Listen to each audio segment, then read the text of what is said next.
So ESPN just ranked the 50 best WNBA players this season, and it was disrespectful.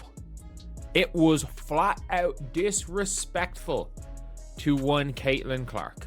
Not only was it disrespectful to her, they disrespected all the Fever players. And if you guys agree that it was disrespectful, subscribe. That's not just disappointment, that's genuine disbelief at what ESPN just published, and when you see the actual rankings, you'll understand why he's reacting this way. ESPN just released their top 50 WNBA players for the 2025 season, and the disrespect toward the Indiana Fever isn't subtle, it's systematic. Smith looks like she's in. Like, the shape that, that she's in right now means she might end up being a top 50 player. She has never been a top 50 player in her career, and there's always been potential for that. That being said,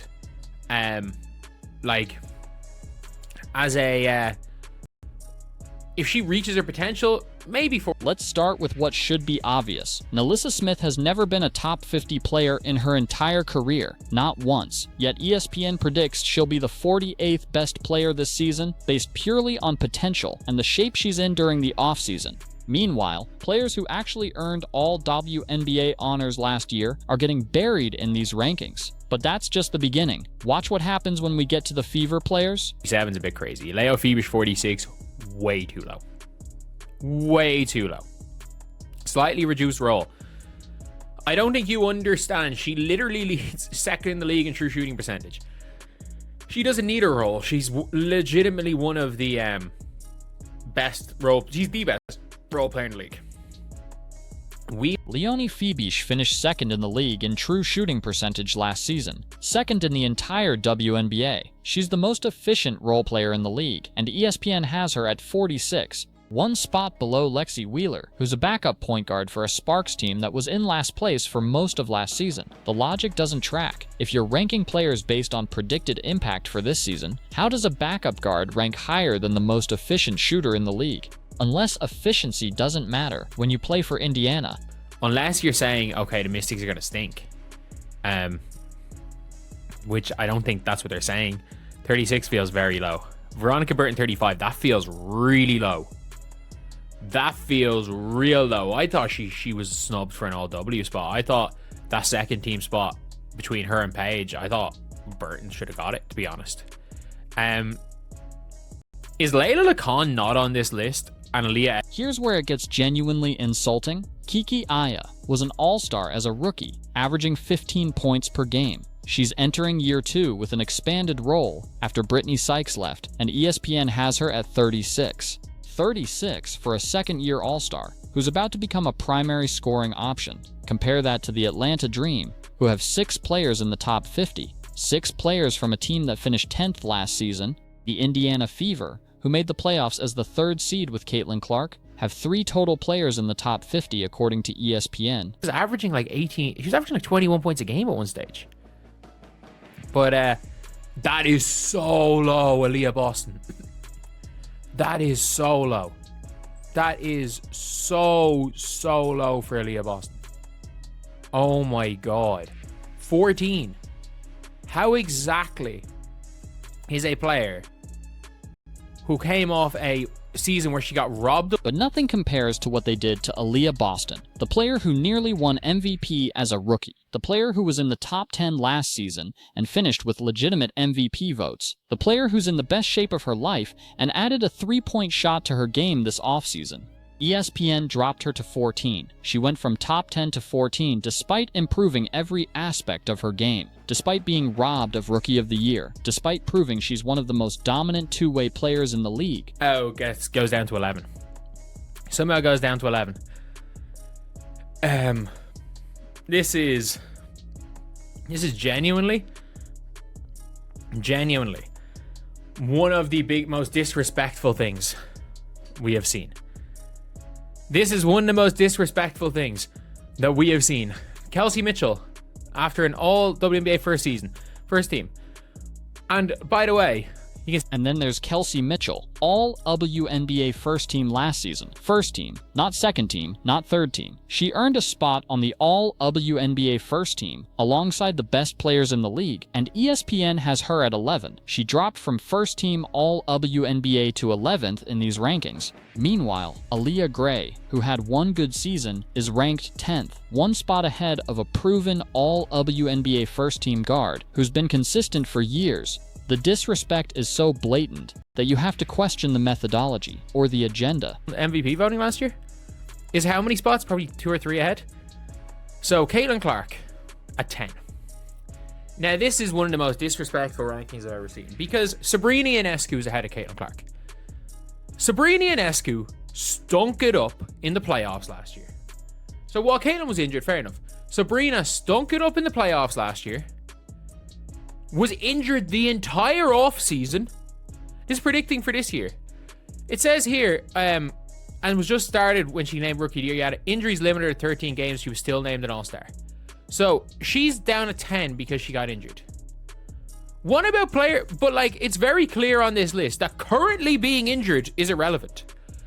Now let's talk about Caitlin Clark at number 10. ESPN's own explanation undermines their ranking. They mentioned she got injured last year, had ankle surgery, and missed time. Fair enough, injuries matter when projecting performance, except they ranked Napheesa Collier 3rd overall. Napheesa Collier, who just had double ankle surgery and hasn't run in 7 months. She had surgery on both ankles and hasn't done any basketball activities since last season ended. So if current injuries drop Sabrina Ionescu from 4 to 9 because she's dealing with lingering issues, and past injuries drop Caitlin from 4 to 10, why is Napheesa at 3 after double ankle surgery? The logic only applies to certain players, apparently. Being taken into account while ranking these players. But getting injured a year ago is good enough to drop you 6 spots on this list. She was ranked 4 last year. So, a player with double ankle surgery who didn't play, I can guarantee you is probably still top 2 in Napheesa Collier. Who, by the way, again, was number 3 last year on this list. They had Stewie ahead of her. She was number 3 last year on the list, and since then has had double ankle. Let's examine the Sabrina Ionescu ranking at 6, because this reveals everything wrong with these lists. ESPN calls her the most complete player in the league, despite what actually happened last season. Sabrina finished the regular season on an 11-game streak of scoring 18 points or fewer. 11 straight games where the Liberty's supposed superstar couldn't reach 20 points. During that same stretch, the Liberty went 6-5, nearly losing their playoff position. Then came the playoffs, where it got worse. And forced today as 6 games. 6 games. She equaled her career high scoring average posted during the 24-24 championship run. She was literally one of the worst players in. She had 0 points in the 4th quarter of the playoffs. Like, Sabrina Ionescu is like, she is the most, I hate saying this because Sabrina's good.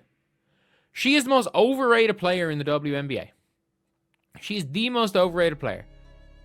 She had 0 4th quarter points. She averaged she had 6, so she had 0 in the 4th quarter of game 3 in the playoffs. She had 16 points on 18 shots in game 1. And this is a scorer. This is a person who is a scorer. She then had 9 points on 13 shots in game 2. Game 1 of the playoffs, 16 points on 18 shots. Game 2, 9 points on 13 shots. Game 3, 0 points in the 4th quarter of an elimination game. 0. The player ESPN ranks 6th in the league scored 0 4th quarter points when her team needed her most. But here's what makes the Caitlin Clark ranking even more absurd. The record without Caitlin last season meant the Fever wouldn't have made the playoffs. The record with Caitlin Clark on the court gave Indiana the 3rd seed. She was the difference between lottery team and playoff contender, and ESPN has her at 10. Meanwhile, Sabrina's team went 6-5 down the stretch with her struggling, nearly lost their playoff spot, and she's ranked 6th. The player whose team would have missed the playoffs entirely without her is ranked lower than the player whose team nearly collapsed with her on the court. 18 points or under. She had 11 straight game streak to end the season, which, by the way, coincided with the Liberty losing 5 of them. They went 6-5 to end the season, and Sabrina averaged under 15 points per game. Jackie Young 5. Don't agree. Just don't agree.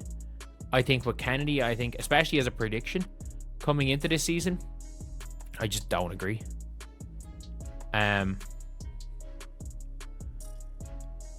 Brianna Stewart 4. Behind Alyssa Thomas.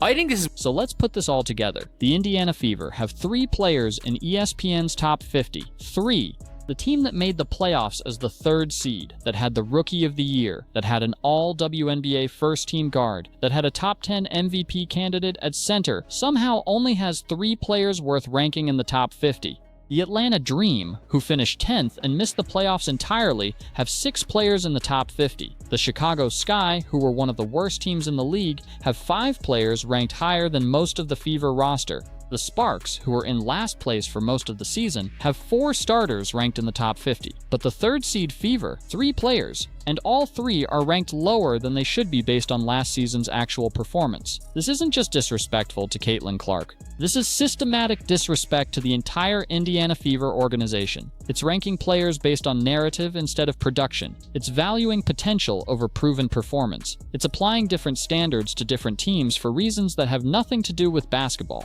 Aaliyah Boston dropped 4 spots after improving every part of her game. Kelsey Mitchell made all WNBA first team and dropped out of the top 10. Caitlin Clark was the difference between lottery and playoffs, and she's ranked 10th behind players who struggled down the stretch. Meanwhile, players who've never proven anything are ranked in the top 50 based purely on potential. Bench players are ranked above starters. Backup guards are ranked above the most efficient players in the league. And teams that finished in last place have more top 50 players than the team that earned the 3rd seed. The methodology doesn't make sense unless the goal was to downplay what Indiana accomplished last season. And when you look at how many spots Fever players dropped compared to how many spots players on other teams rose, the pattern becomes impossible to ignore. So here's the question. Does ESPN actually believe the Atlanta Dream have twice as many elite players as the Indiana Fever? Do they genuinely think a team that finished 10th has more top 50 talent than the team that finished 3rd? Or are these rankings designed to create controversy and generate clicks by disrespecting the league's most popular team?